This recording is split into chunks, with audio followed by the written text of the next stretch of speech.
This is Scott Andreessen with Fence Marketing Team, and we're going to be getting started here in just a moment. We're just going to give things a little bit of time, let some people come on in. Hope your Thursday is starting off great.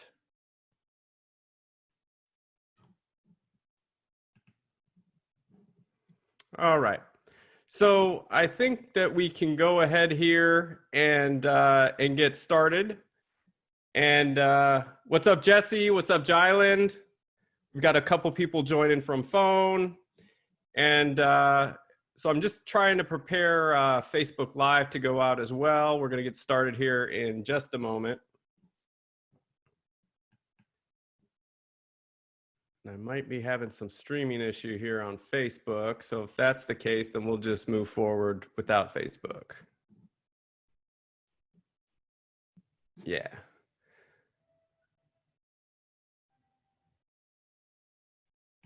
All right, then. So let's go ahead and get started. And what I'm going to do is actually share my screen with you. We're going to be talking about fence sales training, building a predictable fence business. And while other systems need to be in place for a predictable fencing business, the sales system needs to be top-notch for sure. So let me go ahead and share my screen and pull up my slides. So I want to start off with this guy right here. His name, in case you don't know who that is, that's Zig Ziglar. And he says, people don't buy for logical reasons, they buy for emotional reasons. And this is very true because I hear every day about how things like, we need to sell at a certain price, or, only price shoppers call us. And really, that's not the case. People don't buy on price. They buy based on value, and they buy based on emotional reasons. So we're going to be focusing this webinar in particular around selling high ticket fencing, and also different sort of closing techniques and ways to handle the inbound call to schedule the estimate. So let's go ahead and dive in. So today's agenda, what we're going to discuss is how to handle inbound calls for high ticket residential fence and gate sales. Now, some of this will work for commercial fencing as well, commercial fencing and gate. But when we're talking about, selling a project that's $200,000, $300,000, $400,000, some sort of big commercial job, then, that's going to be in a different arena. So we're going to be talking about selling high ticket fences, $5, $10, $15, $20,000 on up in that range. Overcoming objections. So overcoming common objections to schedule more estimates, and then maximizing your leads. So taking what you got and getting more out of it, as well as sales killers. So these are going to be things that you want to avoid saying. They're very common, and they get said on pretty much every call. These are things that are going to detract your prospect and make them not want to buy from you. So this is your time, and make sure that you silence your cell phones, lock your door. The day's busy, but this is a time for you to focus on your business. So if you're a fence or gate business owner and you're serious about getting better sales results in 2020, this next 60 to 90 minutes will change your life. That's my goal. That's my promise. Now, we're going to have a Q&A at the end.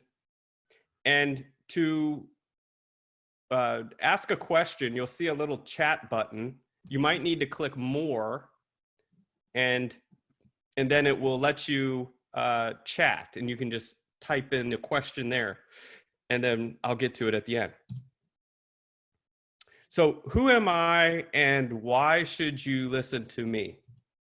Well, I've been in digital marketing for 12 years. and I work exclusively with fence and gate companies. I'm also author of Internet Marketing for Fence Companies, and I'm a member of the AFA. And that little picture in the right corner, that is of this previous fence tech, which was an awesome time. That's actually right before the virus hit. So yeah. What's up, Mike? Glad you're here. So let's go ahead and dive into it. So I want to talk about the old versus the new, right? So the old school salesperson was someone who persuaded, spun fact and fiction, and did just about anything to get a sale. That's not the case anymore. The modern day sales professional, the fence salesman, is seen as an educator, an advisor, a consultant who challenges, teaches, and helps their customers to understand what type of fence they want, okay? So there's a fine line between pushy and pushover. So I've heard hundreds of fencing calls over the past couple of years, and you know, a lot of times it always boils down to price, right? Well, how much is it going to cost? And then, you know, the price is given at some point, and then the prospect goes, okay, thanks. And then the fence contractor or the employee for the fence company says, oh, okay, well, thank you, you know, keep us in mind. So that would be pushover, right? So read your prospect. You don't want to be a pushover. It's okay to ask direct questions to your prospects. It's okay to overcome objections, and it's totally okay to ask for business. Okay? So here's our purpose and our objective. That when we get one of these inbound calls or a contact form, it is to schedule estimates only for high probability sales. That's like rule 1. And so that's exactly what we're going to discuss on this webinar, is how to decipher and weed out high probability fence sales. And these are going to be people specifically looking to do it now, ASAP, or within the next month. Now, within the next month, a good salesperson can actually get that done sooner. If there's a reason, if there's a strong sense of urgency, that 1 month can turn into 1 day. And then the whole goal of this is to save something much more valuable than money. That's our time, right? We can never get that back. And a huge killer of growth is wasting time. And so it's better to get right to the point, have systems in place that are going to facilitate getting a scheduled estimate by getting right to the point, so you can either help that person out to get the fence or gate they want, or if not, then you're moving on to the next. And not a whole lot of time is spent. So here's the outline of exactly how we're going to tackle this. We're going to start off with a nice greeting. We're going to get their basic information, like their name, their phone, their address, email. We're going to talk to them about the style of fence or gate they want. We're going to find out why they want it. What do they want it for? That's known as their hot button, okay? We're going to get into that. We're going to ask if they're the sole decision maker. Is the person we're even talking to able to purchase the fence? Are we their first call? Why is that important? We're going to get into that. What kind of budget are they looking to spend? Assuming we can meet all their conditions of satisfaction with regards to price, materials, and installation, how soon would you be able to start? So we're really going to pin this thing down. We're going to discuss an optional strategy using My Salesman, or some sort of a tool like that to get the online quote. We're going to give them a budget, and then we're going to overcome objections. We're going to then schedule the estimate. And then if it's a total tire kicker, we're going to put them in, we're not just going to tell them to screw off, right? We're going to put them into a lead nurture system of some type, like an email campaign, so we stay in front of them. So let's go ahead and dissect each of these. Let's start off with the nice greeting. Now, through the phone calls that I've listened to, I've heard everything from, hey, like literally that is the answer that someone's calling up a professional fence company, and the fence company answers the phone and it's hey or yes. It's just a hey or yes, or you know what I mean? And so there's a better way to handle this. You could say the company name, you could say something like, you know, Bob's Fence Company. You could do something like that. Or one that I have found really works is to say something. Mike Mineta says, ouch. Yeah, exactly. Or one that really seems to start the mood off right is thanks for calling Bob's Fence Company. How can I make you smile? It's very simple, very to the point, and it sets the tone that this call, this is going to be a positive call, because right off the bat, the first words out of my mouth are, how can I make you smile? So your prospect, you don't know if you're their first call, you don't know if they're their third call, the fourth call. Who knows what is going on that day in their life? But they could be really pissed off because maybe their fence is in shambles and they know they got to get it fixed. And so they're worried about this big investment. And if you call and you're just like another fence contractor and you're just like, Bob's fencing, Sal's fencing, Joe's fencing, you know, that really doesn't set you apart. But I can guarantee you, you're going to be the only one that says something like, how can I make you smile?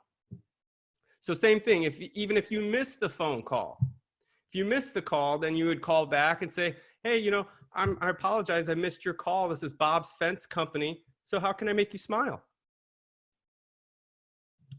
So that's just something to consider. It seems to work well. And so I would suggest a nice positive greeting like that.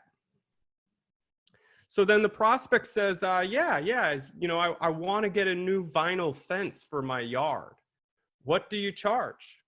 It's going to be a common first step. So at this point, we're going to get their details. Okay. And we're going to do this for a couple of reasons.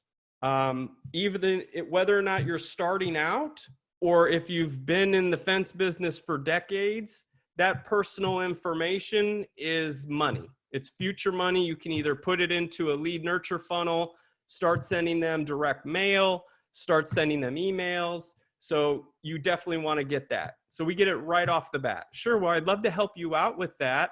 Let me start off by getting some basic information, please. Can I get your name?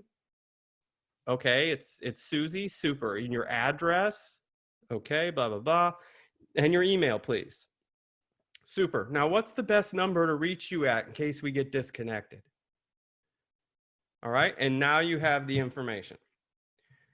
So now we have these details right off the bat, which what I'm showing you, by the way, is after time goes on, a system like this you have down to a science, right? Because it's so repetitive from all the calls that you have, and your employees get so, you know, they understand the repetition in the system, and so it becomes easy.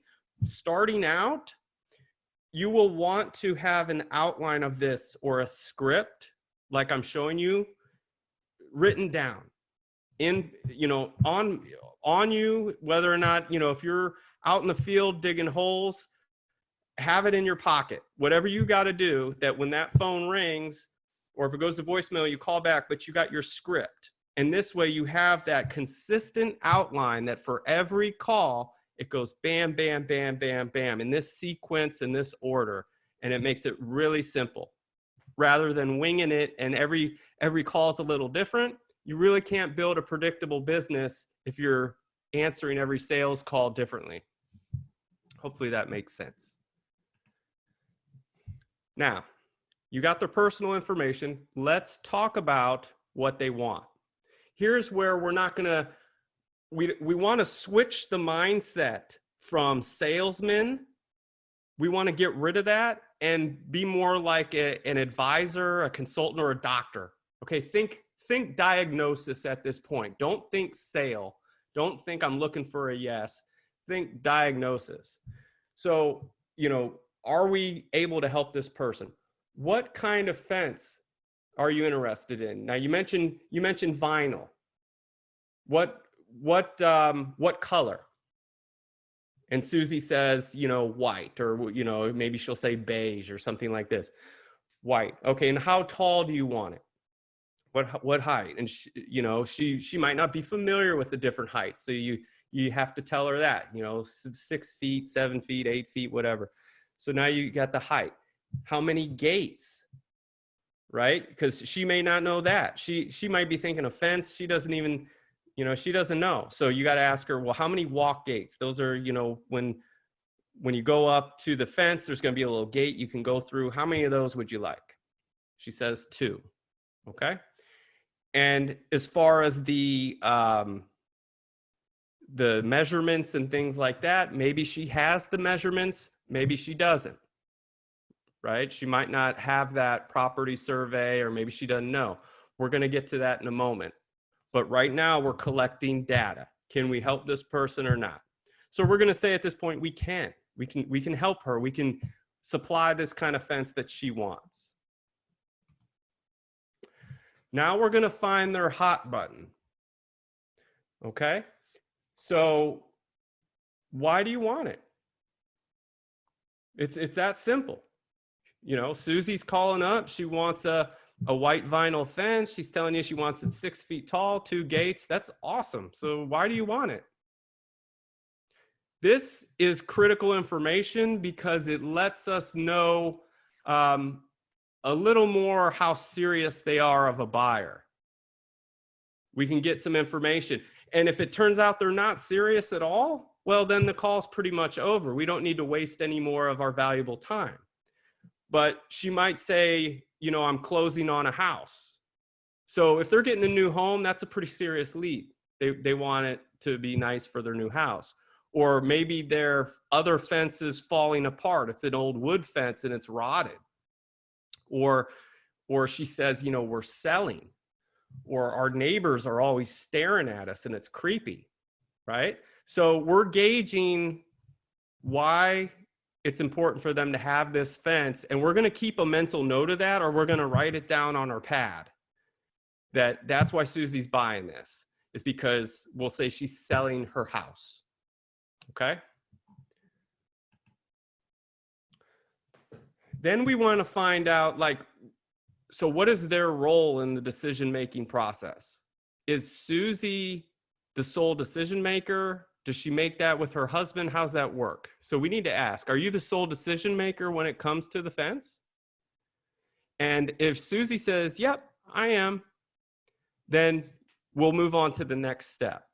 But if Susie says, no, actually I would make this decision with my husband, then you say, okay, well, got it. So since the two of you make this decision as a team, when should we set up a call when you'll both be available at the same time?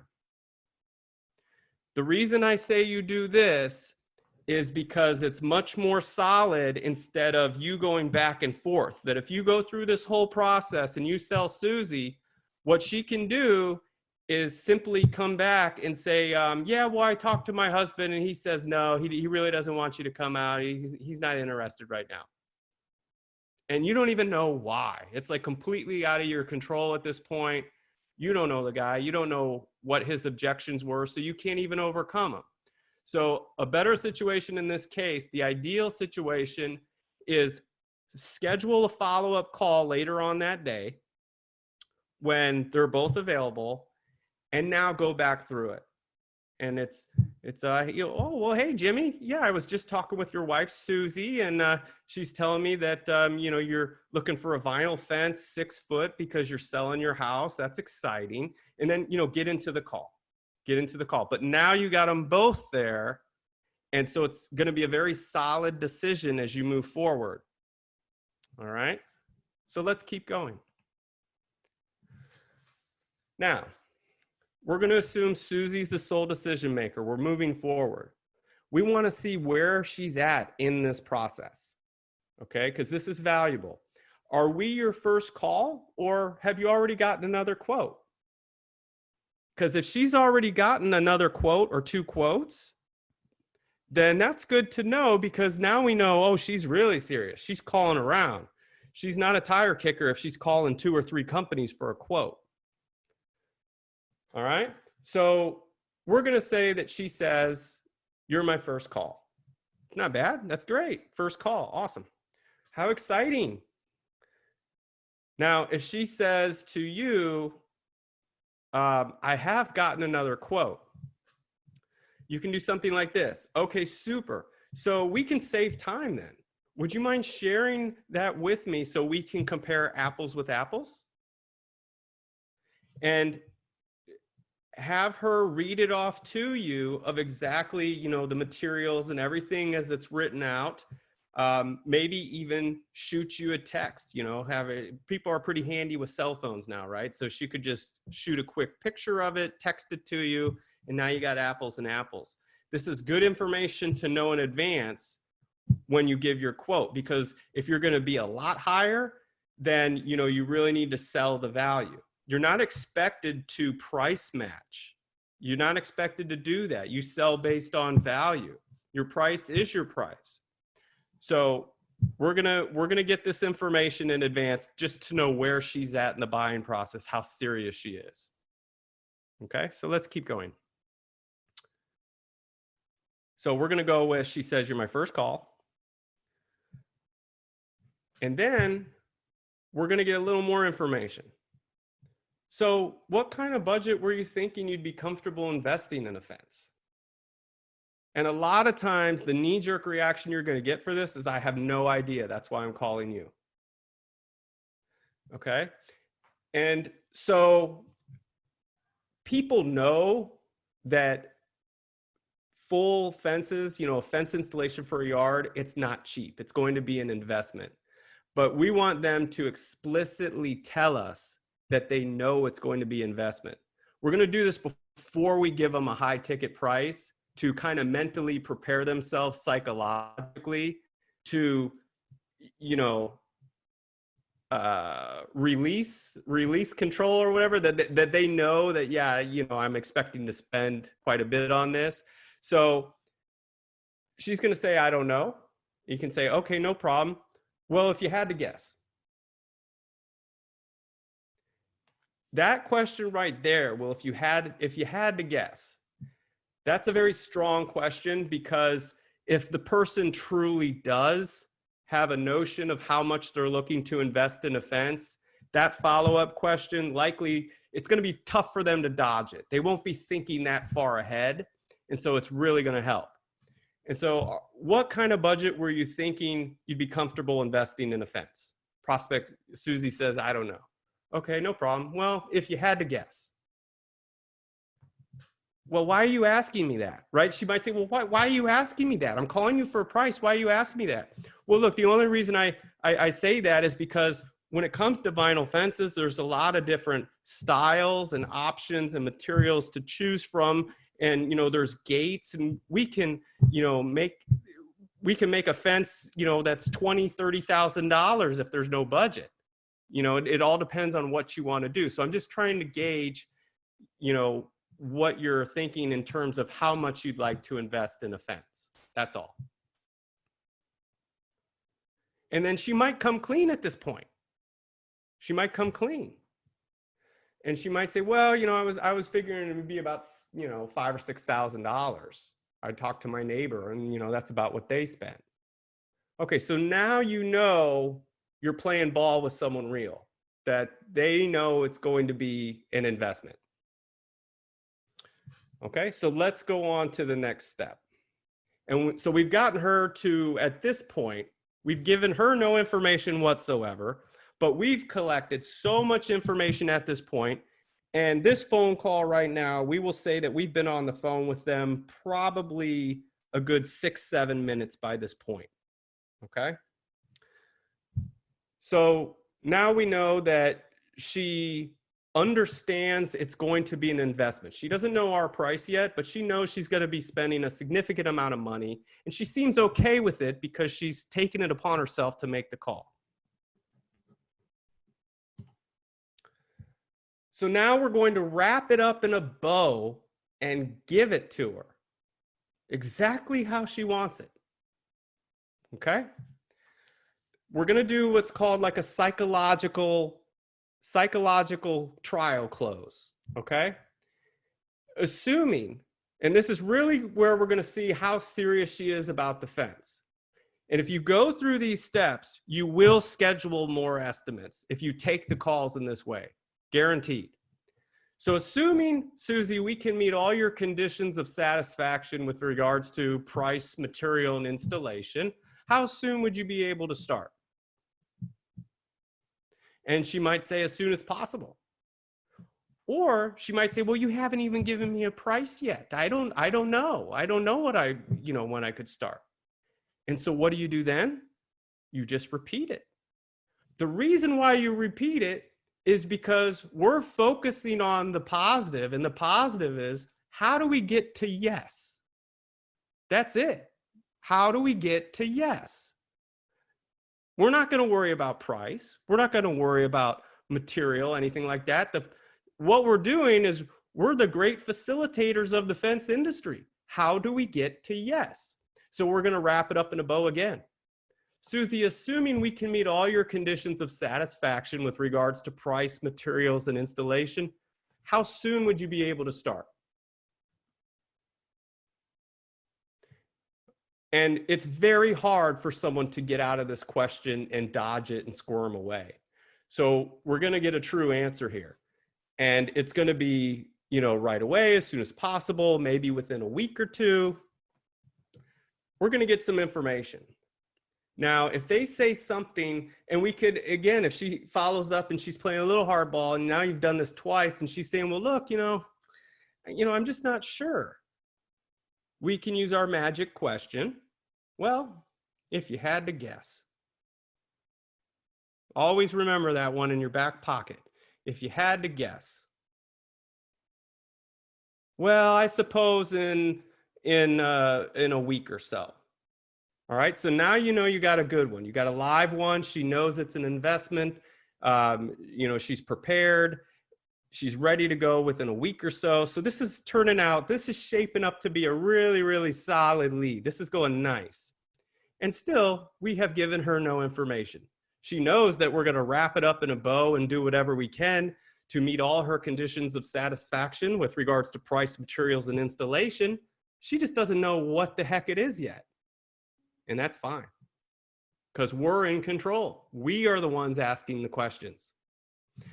So if she says something to you like, well, in the next 2 to 3 months, at this point, that's not so good, right? We're not in business to do business 2 to 3 months from now. We're in business to sell fences right now, today. We're in business to sell a fence today. Yeah, we can sell it tomorrow. We'll be here tomorrow. We'll be here in 2 to 3 months. But what is preventing you from moving forward sooner rather than later? That's the question. So why in 2 or 3 months? Here, we really just need to probe and ask the question and get back the information. So why 2 to 3 months? And we just need to see what that answer is before moving forward to see if that is a true objection, a true issue, or if it's just some sort of a fear lingering in her head that really is nothing. Okay, let's keep going. So here's an optional strategy. Is you can use an online estimating tool with them, something like My Salesman, to get them a quote. And this is very useful because it creates structure. And for instance, this tool right here, it will send them the email quote and do some follow-ups and stuff. So it's pretty slick. Also, if you're going to be bringing in someone to answer the phone, or if you have employees, this tool kind of forces them to use a system so everyone is consistent that is handling the sales process. So, and a lot of times, you know, they don't know their measurements, right? So with something like this, you can get a good gauge of the square footage of their property and give them a budget that's going to be within reason. And then, of course, you want to go out, do your due diligence, take your final measurements, but you can qualify the call really well based on some real data from, you know, the Google Earth measurements that this thing uses. So super. Let me enter in your property details, which you already got from step 2. Remember, we collected their information. Okay, it's pulling up a satellite image of your property now. Oh, it looks nice from the aerial view. Is that you standing out front waving at me? Just a little joke, right? Get a little chuckle from it. It loosens the mood, right? So, haha, just kidding. So let's get into your style of fence and options. Okay, perfect. So you're going to be entering these in, right? Because you were a good investigator. You were writing these things down on your pad and you're getting them all in place. So you know that she wants vinyl, you know she wants 2 walk gates, you know that she wants it to be 6 feet high. You're getting all this stuff. You're entering it in, and now you can get to the price. Okay, super. So you're looking at a good faith estimate of $7,500. Now we just shut up. We just be silent. Okay? There's 2 schools of thought on this. One school of thought is that you email them the estimate and you do not give them the price right there. You email it. Okay? That's one way to do it. And, you know, I know of companies doing that are in the mid 7 figures, and, you know, that's working for them and they can be more patient. Now, if you're a guy with 1 or 2 crews, you know, I'd be more inclined to try to work the call, to try to keep it going, right? So these are your 2 options: either email them the quote or continue to work the call. So let's keep going. We're going to work the call. After you give them the price, you're going to want to listen. Okay, so you gave them the price. So, you know, you're looking at a good faith estimate of $7,500.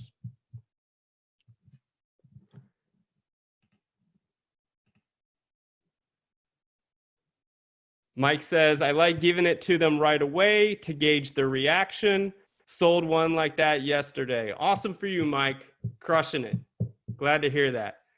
So yeah, there is an advantage to that. If you're well equipped on the phone and you master these techniques and you're comfortable giving it to them and getting that feedback, that's definitely going to be quicker than sending them an email and following up later.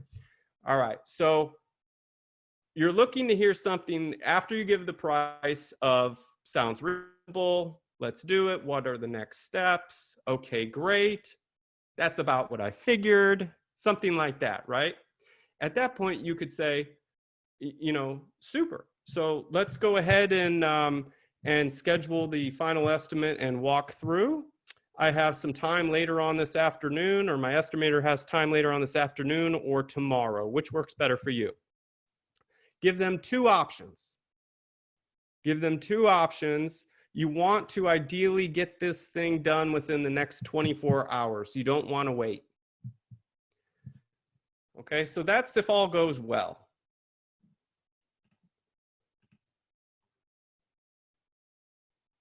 Jylan says, I normally do both. I email them, then follow up with a phone call to be sure that they got the email and see if they have any questions about anything. Okay, good, good. So let's say they tell you something like this. Here's what we're not going to accept. Okay, so you give them a price. We're not going to accept this. Okay, so I'll think about that and I'll call you back. Or, okay, I'll need to get back to you. Or, okay, got it. So how can I get back in touch with you? Or they just say, can you send me this in writing? And then you just do it. Or I have to talk to my husband, or I have to talk to my wife. We won't accept that because the decision to buy a fence is binary. It's either a yes or a no. And you've been on the phone with them, so certainly they have an opinion in the matter. They have a personal opinion. And if you qualified this well, this last one shouldn't even pop up. I have to ask my husband, or I have to ask my wife. That one shouldn't even be there, right? Because you're scheduling a follow-up call with them both together to avoid that scenario. So if they say, think about it, how do I get back to you? Or, I need some time to think about it. A lot of people will say, okay, sure. You know where to find me. Yep, I'll be here. The friendly approach, keep it friendly. And really, you're doing yourself a disservice if you take that approach, because the truth of the matter is they won't think about it. That the moment they get off the call, within a half hour, they're going to remember probably 20% of what you said. By tomorrow, they're going to remember maybe 10% of what you said.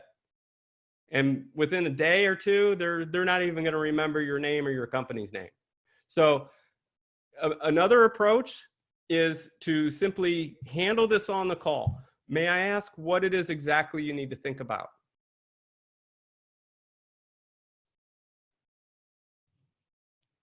Okay, give me some time to think about it. Give me some time. Give me a little time to think about this, to digest it, and I'll get back to you. How can I reach you? That's not acceptable. The follow-up to that is, okay, sure. So may I ask what it is exactly you need to think about? I just need some time to digest this. That's all. Got it. How come? Why? We're entitled to know, right? It's a very simple question. We're trying to get to the truth, because if we can't break down that wall, we have a little shot of selling the fence. We lose a lot of control at that point.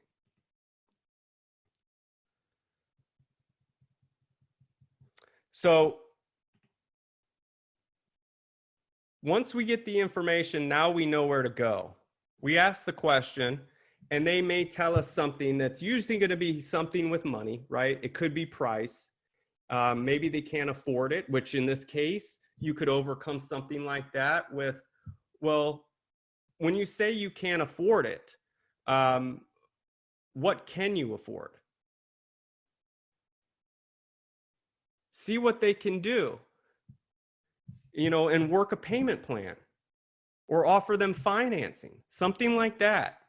Or they may say, we just don't know at this point. That's why we got to ask. We got to ask. So if they say, this all sounds really good, can you just send it over in writing? So it almost sounds like a close, right? This sounds really good. Can you just send this over to me in writing?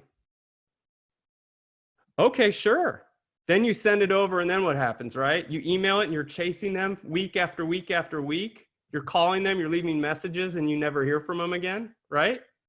How many times does that happen? So the answer is not to just give in and say, yep, you'll have it in your email in the next 20 minutes.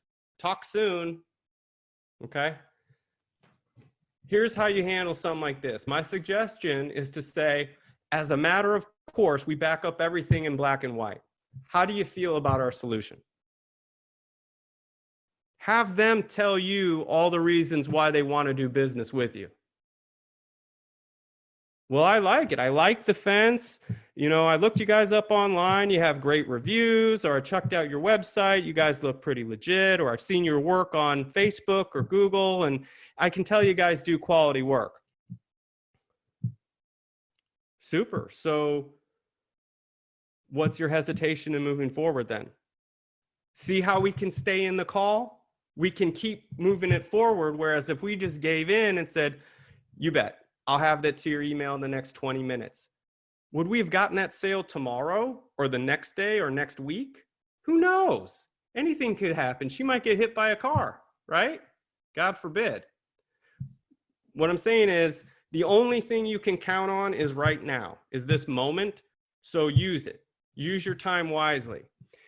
And if she's telling you that I feel good about the solution, then the question just becomes, well, what's your hesitation in moving forward then?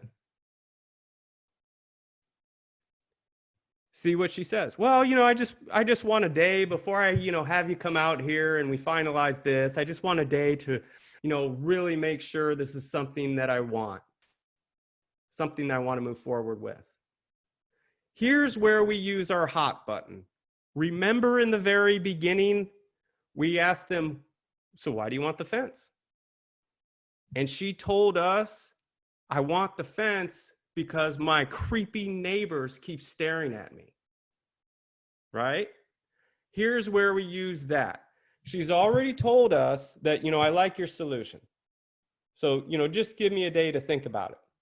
So here's where we can tie in the hot button, and this might get us the estimate to close the deal. Well, Susie, in the beginning of our call, you told me about those creepy neighbors that keep staring at you. In the next 24 hours, do you think they're still going to be staring at you? Or next week? Or next month? She's going to say, yeah. Well, the sooner you get up that fence, the sooner you stop those creepy neighbors from staring at you. Well, she says, you got a point. All right, awesome. So I can have my estimator out there later on this afternoon or tomorrow morning. Which works better for you? There you go. Okay, now let's keep moving forward. Price is too high. It's all in perspective, right? Because you can tell someone a fence is $5 and they will still find a reason to tell you that the price is too high. So a good way to start off with something like this, price is too high, is just to come back with a very quick question. And you say, compared to what? It's very important that when someone says your price is too high, not to get defensive. Okay? Don't let frustration take over and things like that. Try to stay neutral. Imagine that you are a body of water, a pond, and it's just a tiny ripple. Don't make waves over something like this. Be very calm and say, compared to what? See what they say. Do they have any leg to stand on, or what? Maybe they had no idea what a fence costs, right? Are they playing dumb? So we really just kind of need to see where their head is at. Compared to what? Maybe they're saying compared to, the wood fence I used to have. I got the wood fence for $3,000 from a guy in his truck. And now you're telling me $7,500. All right. So if that's the case, then what do we need to do? We need to sell based on value of all the benefits that Susie is going to get from this vinyl fence that she did not get from that wooden fence, right? Things like, well, look, how soon did that wooden fence start looking crappy when your sprinklers started hitting it, right? Those wooden fences rot quick. So you can try something like this. With a fence, you truly get what you pay for. I can assure you, it's better to invest a little more than expected to get what you want, what you truly want, than to pay too little and get a saggy fence with headaches. A huge portion of our business comes from fixing other fence contractors' mistakes or shortcuts on materials and installations. So to be direct, our price is justified by using the highest quality material on the market and our installation process. This includes pouring more concrete for the posts, using better quality screws, along with a post saver so your posts don't rot, right? We're selling value. Whatever product you're using for your fence, your materials, sell the value. This way you get a fence that stands the test of time. Does that make sense? And that may be enough. Now she can justify in her own mind that, okay, so I can see why this fence is going to be double what my old fence was.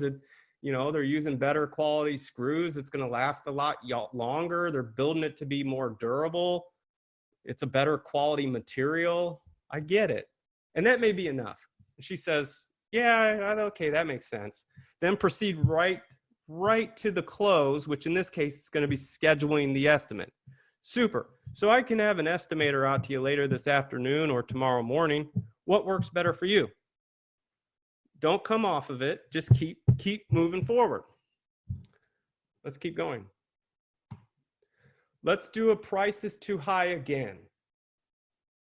Okay, so Susie agrees with you, but now she says, look, I get it. It's a better quality fence. I know you guys are going to do a great job. I don't doubt that. It's just more than I want to spend for a fence. So you could try a price is too high. Another one.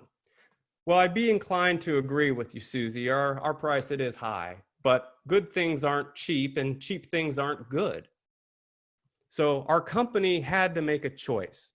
We could either design and build a fence that we could sell as cheaply as possible, or we could design and build it to last for the long run, and your costs would be substantially less. So it's more than a cliche. You should invest in the best in the beginning, or you'll pay for the get-by fence in the end. Would you agree? And she has to agree because it makes sense. It makes sense. So at that point, again, when you get an affirmation from her, she says, yeah, I get it. Super. So then we can have an estimator out later in this afternoon around 5 p.m. or tomorrow in the morning at 9:30. What works better for you? Right? We don't come off of it. It may sound a little robotic to you, but this is systematic. And you can see if you follow these steps, will you schedule more estimates? Will you close more high-ticket fences? Will the probability of you closing more high-ticket fences go up? You bet, because you're working the calls. You're working the calls at this point. You're handling it the right way. You're leaving nothing to chance because you're asking all the right questions.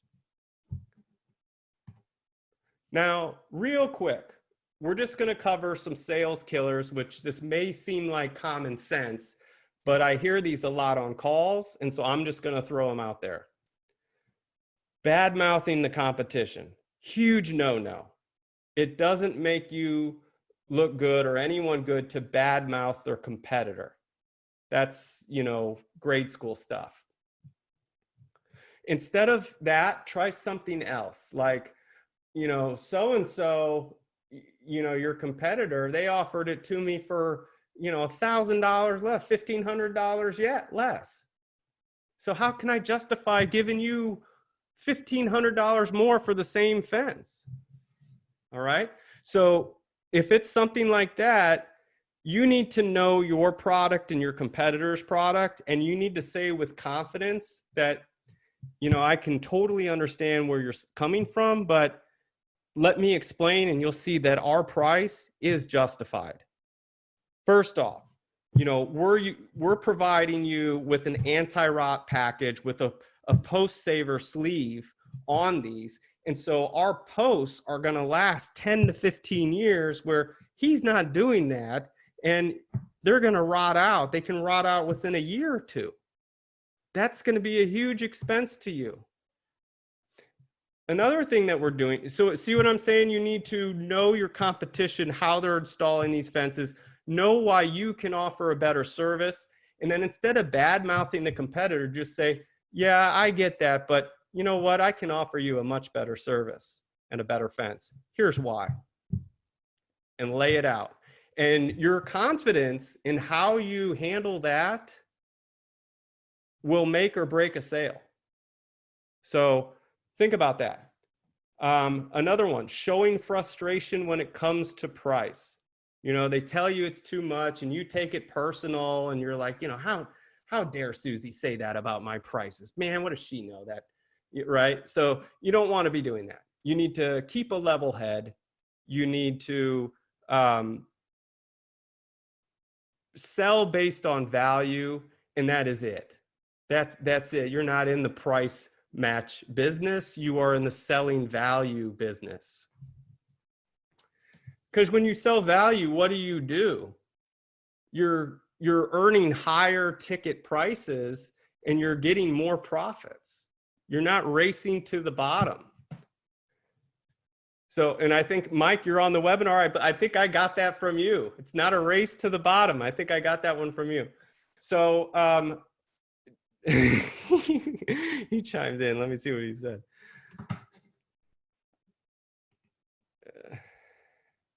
Yeah. All right. So let me go back. Telling a prospect that you can't do something, that's another no. Like I said, just focus on getting to the yes. So like, for instance, if what they want can't be done for the budget that they want, then rather than say, I can't do that, focus on an alternative. Say, you know, I understand you want this, but may I suggest another option that's going to be just as good and I believe you're going to be even more happy with? Try it that way. So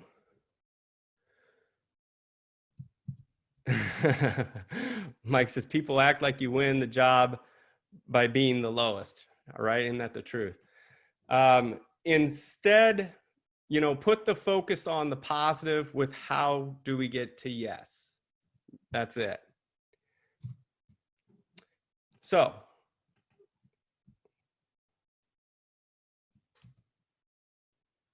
I think where we're at, you know, takeaways, I would love to get some feedback from any of you. You know, what did you learn? What did you notice? What would you like to share about any of this? I'd love to get some feedback from you.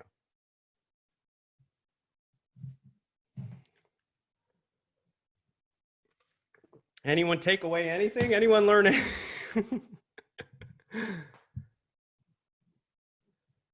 Mike says yes. Okay, cool. Awesome. So yeah, so what we've covered here is how to handle inbound calls for high ticket residential fence and gate sales.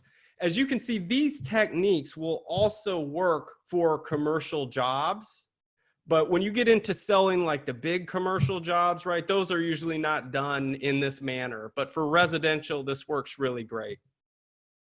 Overcoming common objections. We overcame some common objections for price and think about it, things like that. Mike says, I'm going to take out a sheet and try to stay on the same script each time. Awesome. Very good. We talked about maximizing your leads, taking what you got, getting more out of it. So these calls that are coming in, squeezing the most out of them. And how are we doing that? By staying in the game. We're going to keep asking them questions, and we're going to gather our information and ask these questions in the beginning, so we stay in control of the conversation the whole way through. And then sales killers, we talked about what not to say and, you know, some things that are going to detract your prospect, make them not want to buy from you. So that pretty much does it. I will, if you guys have any questions at all about anything here, go ahead and chime in. We can have a little Q&A session.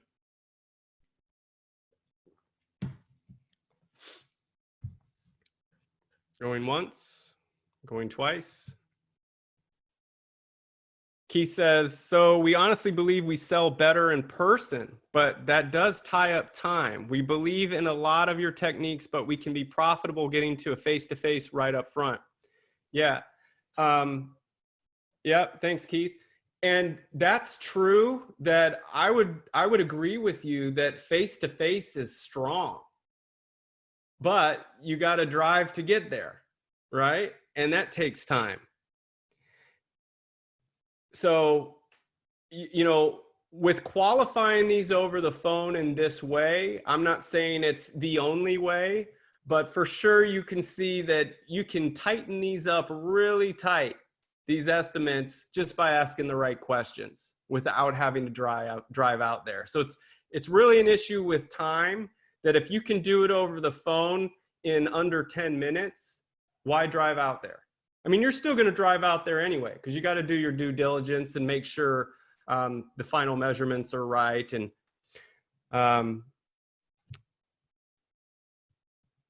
let's see, Jylan says, what's the average number of sales you should be selling? Like 5 out of 10, or do you have an average number? I think what you're asking, if I understand you right, is out of how many calls? So like out of 10 calls, how many estimates should you be setting up? And if that's what you're asking, I would say that out of 10 calls, if you're qualifying this way, because keep in mind, anyone that calls your business or fills out a contact form, if they're taking time to do that, there is a genuine interest there. That's real. And we can, you know, try to brush it off that, yeah, these are all tire kickers. Most of them are tire kickers, but a lot of times, you know, we're not being totally honest with ourselves that these calls need to be worked better, that they need a reason, a sense of urgency of why they're going to buy now and why they should buy from us. Okay. And so, I mean, if they're on the fence, you could do something like, you know, why should they buy from you right now? Why would they do that? Well, I tell you what, if we can wrap this up today, because we're going to be installing a 150-foot of fence here, I'm willing to throw in a walk gate absolutely free of charge, and that's a $300 value. So can we go ahead and schedule this for later this afternoon, or does tomorrow morning work better for you? Right? We just need to give them a reason. Let's see what else we got here. Sometimes people ask, don't you come look at it? And I have oppositions. So yeah, if they say, don't you come look at it, I would just say, yeah, we're getting to that point. Right now, I just want to make sure that this is going to be a match. You know what I mean? Stay in control. Keep asking your questions. Don't say no. Don't say anything like that. Just say, yeah, we're getting there, and keep going through with your questions. So if you're only on like question number 5 or 6 in like this scenario, how I've outlined it, and Susie is like, hey, aren't you going to just come out here and say, yeah, we're getting to that point. I just want to make sure that we're going to be a match for what you need. That way we don't waste each other's time. Does that make sense? And Susie will say, you know, yeah, that makes perfect sense. Key says, I agree. We're going to work on it on the front end and get a happy medium. Awesome. Cool. Mike says 24%. Very nice. I go out on every single call. Jylan goes out on every single call. Okay. That's one way to do it. Maybe though on some of those, you've got a couple tips from this. And so rather than driving out on every single one, you can maybe fine tune those over the call and see if they're really worth your time. And then Mike says, well, once you get more calls, you won't be able to go to every one. Yeah, that's true. That's when you need to get better at qualifying on the phone. I have worked around it. Tell them, this is, we don't waste time. Don't waste our time or their time or our time. Got it. Yeah, that makes sense. So yeah, very cool. This was a good webinar, and I thank all of you for joining. Hope you got something out of it. If you need some help, if you do want some help, you know where to find me, or you can just type "Let's Talk" in the comments, and I'd be more than happy to help you out. You're welcome, Jylan. Jylan says, thanks for your time and knowledge, man. My pleasure. Hope you got something out of it. And if you need to reach me, you can go to fencemarketingteam.com/schedule. Let's see, Mike asks, is this recorded so I can watch it later on? You bet. Yeah, I'll post a replay in the Facebook group and I'll get it on TV. Jylan says, okay, cool. Jylan's from Jacksonville, Florida with Anchor Fence and Deck LLC. Check us out. Will do, Jylan. Absolutely. Keep rocking. Keep crushing it. All right. Well, thank you everyone for attending and enjoy the rest of your day. Thank you so much. Take care. Bye.